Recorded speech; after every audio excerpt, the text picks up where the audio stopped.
Hi, this is Dr. Resnick, and I'd like to briefly share some information about the use of acid suppressive medications. These are very commonly used nowadays, things like omeprazole or Prilosec. The other ones are lansoprazole or Prevacid. There's a couple of others, pantoprazole or Protonix, esomeprazole or Nexium. They all end with prazole. And they do have side effects that are important to know about, even though they're very commonly used and often for a long time. We do need acidity in the stomach, and these are used to suppress acidity in order to treat gastroesophageal reflux or peptic ulcer, H. pylori, some other conditions as well. And I'm not recommending to stop them after hearing this, but to simply engage your healthcare providers in a discussion on whether or not it may be reasonable to try going off of them, and going off of them has to be done very gradually.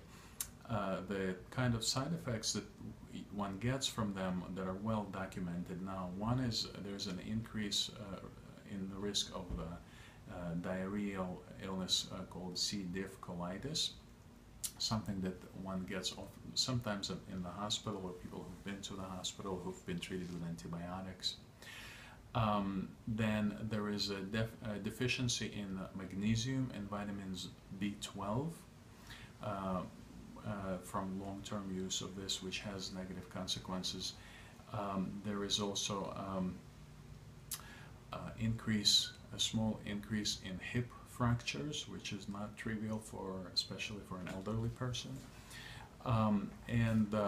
So those are just to name the few and quite important ones. Some of the conditions for which they are used can be treated with lifestyle modifications. Not to say that it's easy, but there are lifestyle changes one can do in order to reduce gastroesophageal reflux, for example. And so I think it's in general good to keep this in awareness with any medication that we end up taking, particularly in long term. Hope it helps, and I wish everyone good health.